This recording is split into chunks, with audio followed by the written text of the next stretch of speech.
જિલ્લાના અધ્યક્ષ ભાઈ શ્રી કીર્તિસિંહ વાઘેલાજી, અમારા સાથી સાંસદ, પૂર્વ મંત્રી એવા આદરણીય શ્રી પરબતભાઈ પટેલ, જેમને ભારતીય જનતા પાર્ટીએ તમારા બધાના કહેવાથી ઉમેદવાર બનાવ્યા છે.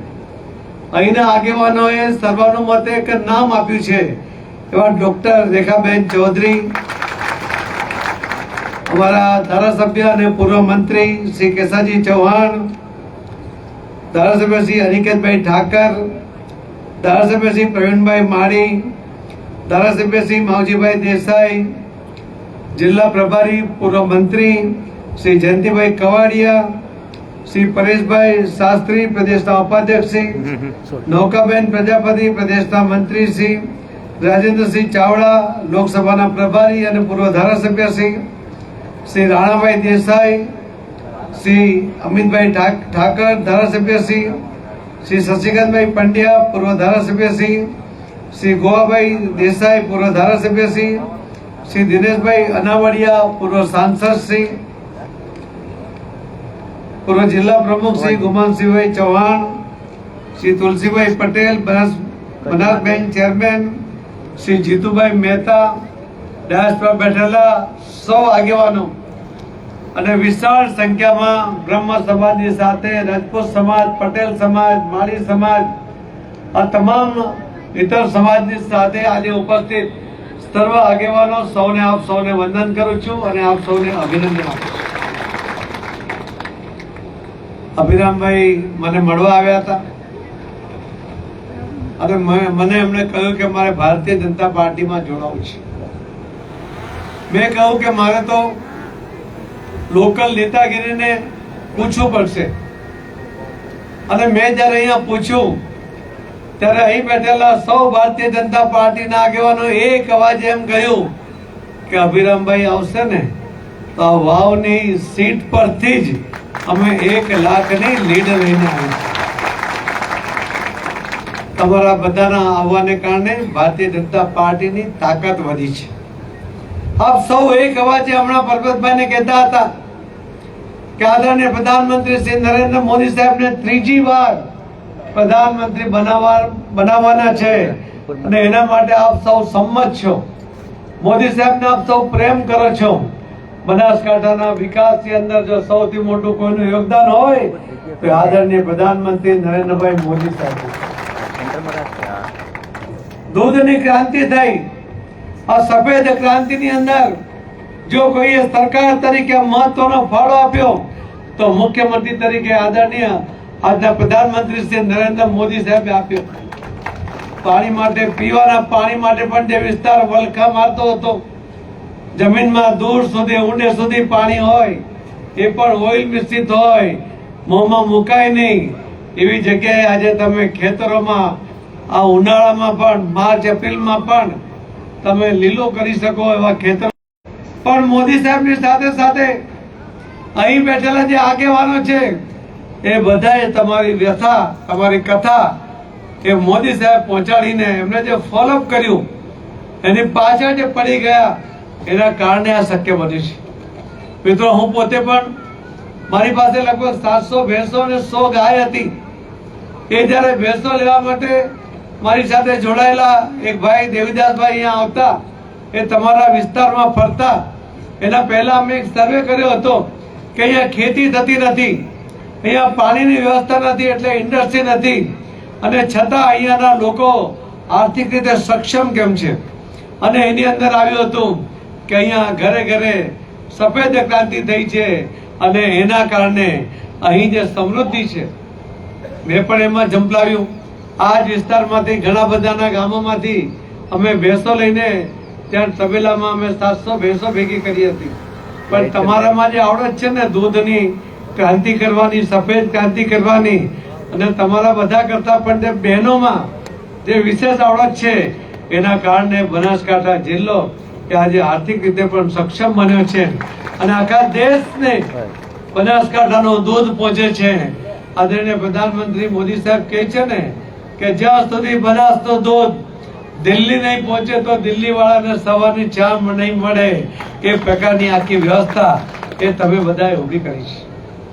પણ મોદી સાહેબ પ્રધાનમંત્રી બન્યા એના પહેલા એમણે ગુજરાતના તમામ જિલ્લાઓનો આર્થિક રીતે વિકાસ થાય, દરેક સમસ્યાઓ હલ થાય, પીવાનું પાણી મળે, સિંચાઈ માટે પાણી મળે, બાળકો ભણી શકે એના માટે સ્કૂલો બને, આ તમામ જરૂરિયાતને મોદી સાહેબે પૂર્ણ કરી અને પ્રધાનમંત્રી બન્યા પછી નળ સે જલની યોજના દ્વારા આખા દેશની અંદર તમામ ગામોમાં, તમામ ઘરોમાં પાણી મળે એની વ્યવસ્થા એ આદરણીય પ્રધાનમંત્રી મોદી સાહેબે કરી છે.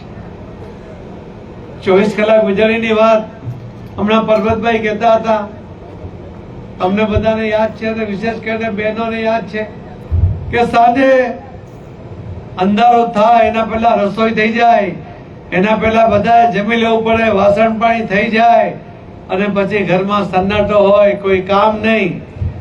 મોદી સાહેબે 24 કલાક લાઈટ આપી, બહેનોને એન્ટરટેન માટે ટીવી ચાલુ થયું અને આજે બહેનો જો સૌથી વધારે જો કોઈ પ્રેમ કરે છે મોદી સાહેબને તો બહેનો પ્રેમ કરે છે કે બહેનોને એમણે બધી વ્યવસ્થા આપી છે. બહેનોને મોદી સાહેબે સુરક્ષિત પણ કરી છે. બહેનોને આજે એમ લાગે છે કે આજે દેશ સુરક્ષિત છે કે આદરણીય પ્રધાનમંત્રી મોદી સાહેબના કારણે છે. મોદી સાહેબે બહેનોને અધિકાર પણ આપ્યા. તાલુકા પંચાયત, જિલ્લા પંચાયત, નગરપાલિકા, મહાનગરપાલિકાની અંદર 50% રિઝર્વેશન આપ્યું. એના કારણે આજે તમે જુઓ તો મેયર બહેનો છે, જિલ્લા પંચાયતમાં બહેનો પ્રમુખ છે, તાલુકા પંચાયતમાં અને અલગ અલગ કમિટીમાં બહેનો છે અને 50% એ સભ્ય પણ એ બહેનો આ રાજ્યની અંદર છે. મોદી સાહેબ પ્રધાનમંત્રી બન્યા પછી મોદી સાહેબે પહેલી વાર 100 વર્ષ પછી અંગ્રેજોની ગુલામીની જે નિશાની હતી એ લોકસભાનું ભવન એ બદલવાનો વિચાર ક્યારે કોઈ પાર્ટીને નથી આવ્યો. મોદી સાહેબને આવ્યો કે સ્વતંત્ર ભારતની અંદર ભારતનું પોતાનું ભવન હોવું જોઈએ. એમણે 3 વર્ષની અંદર 30 મહિનાની અંદર આ ભવન નિર્માણ કરવા માટેનું આયોજન કર્યું. 27 મહિનાની અંદર એ પૂર્ણ કર્યું.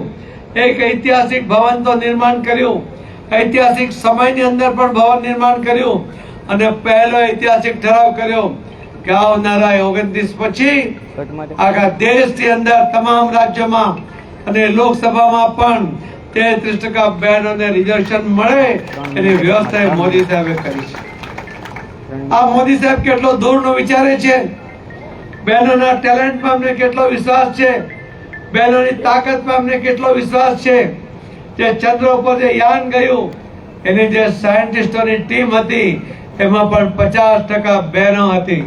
એટલા માટે એમની ટેલેન્ટ માટે મોદી સાહેબે આખા દેશ અને દુનિયાને એની પ્રતીતિ કરાવી છે.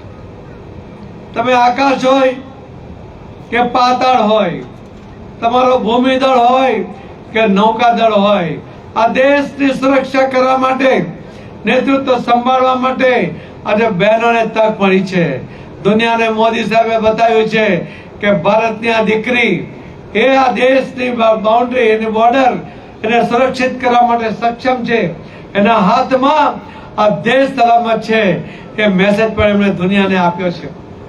આજે જ્યારે 26મી જાન્યુઆરીએ પરેડ હતી, એ પરેડની અંદર 12 પ્લાટૂન હતા. આ દિન સુધીમાં દુનિયાના કોઈ દેશની અંદર એમના પરેડની અંદર ક્યારેય આટલી બહેનોને મહત્વ નથી મળ્યું. 12 માંથી 11 પ્લાટૂન એ બહેનોની હતી અને સાહેબે દુનિયાને બતાવ્યું કે અમારા દેશની આ બહેનો જુઓ, આજે 12 માંથી 11 બહેનોના પ્લાટૂન આ પરેડમાં જોડાઈ છે. આવી તક જો કોઈએ બહેનોને આપી એ મોદી સાહેબે આપી છે. મોદી સાહેબે દેશના યુવાનોને તક આપી.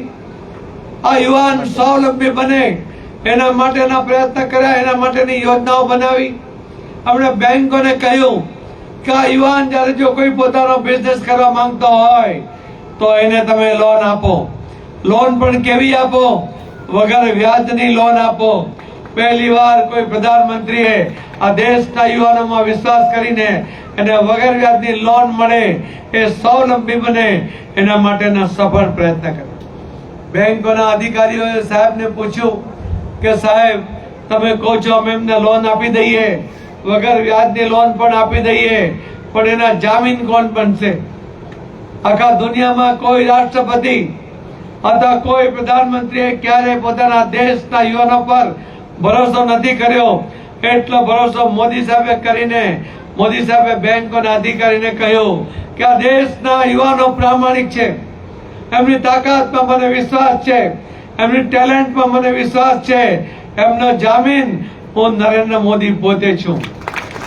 પહેલો પ્રધાનમંત્રી કે આ દેશના યુવાનોની જવાબદારી લઈને એને જામીન બને, એને લોન અપાવે, એને વગર વ્યાજની લોન અપાવે, એ રીતે એને સ્વાવલંબી બનાવે. આ દેશની પ્રગતિ માટે આ દેશનો યુવાન એ સ્વાવલંબી બને એ અત્યંત આવશ્યક છે. એ મોદી સાહેબે કરીને બતાવ્યું છે. મોદી સાહેબે ત્રીજો સંકલ્પ કર્યો ખેડૂતો માટેનો. ખેડૂતોને ખેતર તૈયાર કરવું હોય ત્યારે પૈસા જોઈએ. ખેડૂતોને વાવણી પછી બિયારણ માટે વાવણી પછી બિયારણના તો પૈસા પહેલા મળી જાય છે, પછી એને ખાતર નાખવા માટે પૈસા જોઈએ, અને ખાતર નાખ્યા પછી જયારે પાક તૈયાર થાય ત્યારે એને લણવા માટે પૈસા જોઈએ. મોદી સાહેબે 3 તબક્કામાં ખેડૂતોને 2,000 રૂપિયા એના ખાતામાં જમા થાય એના માટેની યોજના બનાવી. આ દિન સુધીમાં પહેલી વાર ખેડૂતો માટેની કોઈ યોજના બનાવી હોય તો મોદી સરકારે મદદ કરો એવો પત્ર લખે, એવી અરજી કરે. મોદી સાહેબે કહ્યું કે આ જગતનો તાત, આપણા દેશનો અન્નદાતા એ લાચાર ના હોઈ શકે, એને અરજી કરવાની જરૂર નથી. મોદી સાહેબે જેના નામ 7/12 છે એના ખાતામાં સીધા 6,000 રૂપિયા દર વર્ષે જમા કરાવવાનો સીધી યોજના બનાવીને આપવાનું શરૂ કર્યું. ના કોઈ વચ્ચેટીઓ, ના કોઈ દલાલ. આવી યોજના પૂરા પૈસા તમારા ખાતામાં મળે, ખેડૂતોને મળે એવી યોજના જો કોઈએ બનાવી તો મોદી સાહેબે બનાવી છે. મિત્રો, આ દેશની અંદર ખૂબ ગરીબ લોકો છે. કોંગ્રેસના સમયમાં ઇન્દિરા પણ મદદની જરૂર છે. એમને એક રિઝર્વેશન અધિકાર હોવા છતાં પણ હજુ પણ એમને વધારાની મદદની જરૂર છે. અને એ સિવાય કોઈ બ્રહ્મ સમાજ ન હોઈ શકે, કોઈ પટેલ સમાજ ન હોઈ શકે, કોઈ માળી સમાજ ન હોઈ શકે, કોઈ પણ સમાજ હોઈ શકે, કોઈ ઉજળિયાત હોય, એને રિઝર્વેશન અધિકાર ભલે ના મળ્યો હોય પણ ગરીબીની રેખામાંથી એને બહાર લાવવા માટે મોદી સાહેબે યોજના બનાવી છે. મોદી સાહેબે 10 વર્ષની અંદર 140 કરોડની આબાદી હતી, એમાંથી 25 કરોડ લોકોને ગરીબી રેખામાંથી બહાર લાવ્યા છે. અને આ 5 વર્ષની અંદર ત્રીજી ટર્મમાં આ દેશમાં એક પણ ગરીબ ના રહે એના માટે મોદી સાહેબ પ્રયત્ન કરી રહ્યા છે. એના માટે મોદી સાહેબે સંકલ્પ કર્યો છે કે દરેક ગરીબને યોજનાનો લાભ મળે અને યોજનાના લાભ દ્વારા એ ગરીબી રેખાથી બહાર આવે. આવો સંકલ્પ આ દિન સુધી કોઈ સરકારે કે આ દિન સુધી કોઈ પ્રધાનમંત્રીએ નથી કર્યો, એ મોદી સાહેબે કર્યો છે. મોદી સાહેબે વિકાસના કામો તો કર્યા, પણ સાથે સાથે આપણી સંસ્કૃતિને પણ ઉજાગર કરી. દુનિયાને એમણે બતાવ્યું કે આપણા દેશની સંસ્કૃતિ શું છે. કાશી વિશ્વનાથ કોરિડોર બનાવ્યો. એ કાશી વિશ્વનાથ નું મંદિર જયારે આપણે માનીએ છીએ કે માં ગંગા જયારે પૃથ્વી પર અવતર્યા હતા તો એ શિવજીની જટામાં સમાઈ ગયા હતા. એ કાશી વિશ્વનાથના કિનારે જયારે ગંગા માતા જતું વહેતી હોય, કોરિડોર બનાવ્યો. આજે માં ગંગાના પટ પરથી આપણે કાશી વિશ્વનાથના દર્શન કરી શકીએ છીએ. અને કાશી વિશ્વનાથ સૌથી મોટા મહાદેવ, એના મંદિરેથી આપણે માં ગંગાના દર્શન કરી શકીએ છીએ. 1980 થી ભારતીય જનતા પાર્ટીએ એના સ્થાપના કાળથી દરેક વખતે જેટલા વચનો આપ્યા એ બધા જ વચનો મોદી સાહેબે પૂર્ણ કર્યા. એનું પહેલું વચન હતું રામ મંદિર. અયોધ્યામાં રામ જન્મભૂમિની જગ્યા પર રામ મંદિર બનાવવાનો પહેલો મુદ્દો એ ભારતીય જનતા પાર્ટીનો હતો. ભારતીય જનતા પાર્ટીના કાર્યકર્તાઓને પણ મનમાં શંકા હતી કે આ મંદિર ક્યારે નિર્માણ થશે. અને કોંગ્રેસીઓ તો મજાકમાં કહેતા હતા કે ભાજપ વાળા કહે છે કે મંદિર વહી બનાએંગે, તારીખ નહીં બતાએંગે. અરે મોદી સાહેબે તો મંદિર પર નિર્માણ કર્યું, તારીખ પણ બતાવી, અને દુનિયાની સામે ભગવાન રામની એ રામલલાની પ્રતિષ્ઠા કરી. એ પ્રાણ પ્રતિષ્ઠાને દિવસે તમે જુઓ આખા દેશ અને દુનિયાની અંદર એક રામમય વાતાવરણ એ મોદી સાહેબે આ મંદિર નિર્માણને કારણે કર્યું. અને આ મંદિર કેવું બન્યું છે? આપણે તો રામને ભગવાન છે માનીએ છીએ, ભગવાન રામ રાજા પણ હતા એ પણ માનીએ છીએ. તો મંદિર કેવું હોય? ભગવાનને શોભે એવું મંદિર હોય અને રાજાને શોભે એવો મહેલ હોય. આ બંનેનો સમન્વય કરીને જે ભવ્ય મંદિરનું નિર્માણ કર્યું છે એમાં રામલલાના દર્શન કરીએ છીએ તો ધન્ય. મોદી સાહેબની રાજ્યસભાની અંદર એક કોંગ્રેસના સાંસદે ધમકી આપી હતી. એમણે કહ્યું હતું કે મોદીજી 370 को हाथ मत लगाना, हाथ जल जाएंगे, कश्मीर में खून की नदियां बहेगी. अरे आ तो गुजरात नो सिंह આવી ગીધર ધમકીઓથી ઘબરાય? પ્રધાનમંત્રી નરેન્દ્રભાઈ મોદી અને અમિતભાઈ શાહ સાહેબે એક ઝાટકે 370 ની કલમ રદ કરી નાખી. જે ગીધર ધમકીઓ આપવા વાળા, કાશ્મીરમાં ખૂન કી નદીઓ બહેગી કહેવા વાળા એ કાંકરી ચાળો નથી કરી શક્યા. એવી ઝડપે સલાહ વ્યવસ્થા એ અમિતભાઈ શાહ સાહેબે કરી છે. મિત્રો, આ દેશને સુરક્ષિત કરીને આ દેશમાંથી આતંકવાદને નેસ્ત નાબૂદ કરવાનું કામ એ પણ મોદી સાહેબ અને અમિતભાઈએ કર્યું છે. આપણે રોજ 8 કોલમમાં પેપરની અંદર અને ચેનલોમાં રોજ વાંચતા કે આજે આતંકવાદી અહીં ત્રાટક્યા, નિર્દોષ લોકોના 10 લોકો, 20 લોકો, 50 લોકો એના સાથ આપે છે. એટલે આતંકવાદનું નિર્માણ કર્યું, આતંકવાદીઓને વણીને પૂરા કર્યા, મંદિરોને નિર્માણ કર્યું. મા અંબાજીનું મંદિર એનો જીર્ણોદ્ધાર કર્યો. પાવાગઢ ઉપર 500 વર્ષ પછી ત્યાં ધજા પહેરાવી. સોમનાથના મંદિરને જે લૂંટાયું હતું એનો જીર્ણોદ્ધાર સરદાર વલ્લભભાઈ પટેલે કર્યો હતો.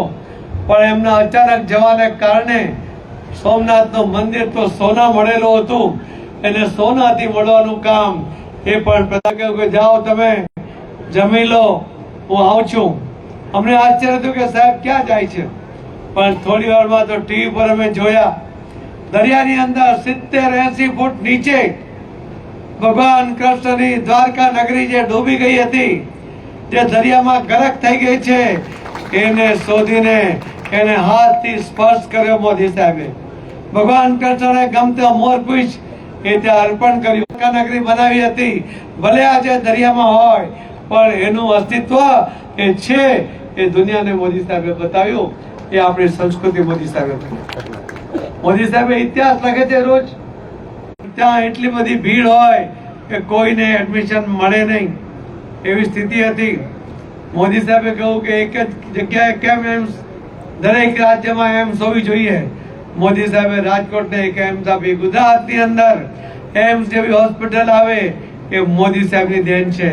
અને એનું લોકાર્પણ કરતી વખતે દેશમાં એક સાથે 7 એક એરપોર્ટનું પણ લોકાર્પણ કર્યું. એને પણ ડેવલપ કર્યું કે આ વિસ્તારની અંદર પણ પ્લેન આવવું જોઈએ. તમારે પણ દેશ અને દુનિયા સાથે જોડાવવું હોય તો હવાઈ વ્યવસ્થા હોવી જોઈએ. મોદી સાહેબે હમણાં એનું લોકાર્પણ કર્યું અને એનું કામ પણ ડેવલપ કરવાનું કામ પણ શરૂ થયું છે. પણ ત્યારે જ મોદી સાહેબે હમણાં 1 મહિના પહેલા એક સાથે 15 એરપોર્ટનું એક સાથે લોકાર્પણ કર્યું. પહેલા તો એક પણ એરપોર્ટ નવું બનતું. એક અજાયબી જેવી ટનલ એનું નિર્માણ મોદી સાહેબે કર્યું છે. કાશ્મીરને રેલવે આપી. એક જગ્યાએ એવી અગવડ જગ્યા હતી કે ત્યાં પુલ બનાવવો મુશ્કેલ હતો. આપણા દેશના એન્જિનિયરોને સાથે રાખીને મોદી સાહેબે ત્યાં પણ એ બ્રિજ પર બનાવ્યો છે. હવે તો અનેક કામ મોદી સાહેબે કર્યા, પણ એક કામ યાદ કરવા જેવું છે. તમે બધા ભૂલી ગયા હશો કોરોના. કોરોના યાદ છે? જો કોંગ્રેસના સમયના જે પ્રધાનમંત્રી છેલ્લા હતા ને, એ જો પ્રધાનમંત્રી તરીકે હોત, એ ધીમી ગતિના, બસ આટલું જ. તાળી તો પાડો યાર, તમે થાકી ગયા. એ ધીમી ગતિના પ્રધાનમંત્રી હોત ને તો વેક્સિન અહીંયા આવતે જ નહીં. એ તો કહે છે કે સમૃદ્ધ દેશો કોઈ વેક્સિન બનાવશે, 2-4-5 વર્ષે આપણને આપશે ત્યારે આપણે આપણા દેશના બચેલા લોકોની સારવાર કરીશું. પણ મોદી સાહેબને મંજૂર નથી. મોદી સાહેબ આ દેશના સાયન્ટિસ્ટોને એમના સેન્ટર પર જઈને મળ્યા, એમને કહ્યું કે તમારા ટેલેન્ટમાં મને વિશ્વાસ છે, તમે નવી વેક્સિન બનાવો, તમારી નિષ્ફળતા હશે એની જવાબદારી મારી હશે અને સફળતાનો જશ એ તમારો હશે. હું બધી રીતે તમને મદદ કરવા તૈયાર છું. અને એ વૈજ્ઞાનિકોએ મોદી સાહેબના સપોર્ટ પછી 1 નહીં 2 વેક્સિન શોધી કાઢી અને મોદી સાહેબને કહ્યું કે આ દેશને કોઈને પણ મફતમાં વેક્સિન નથી આપી. આપણા દેશની અંદર મોદી સાહેબે બધાને મફતમાં આપી. સાથે સાથે એમણે આપણે તો બીજા દેશો પાસે માંગવા વાળા હતા, પણ મોદી સાહેબે 100 જેટલા દેશોને એમને પણ વેક્સિન આપી. આપણે આપવા વાળા બન્યા. કેમ જવાબ નહીં આપ્યો? આમાંના ઘણા બધા તો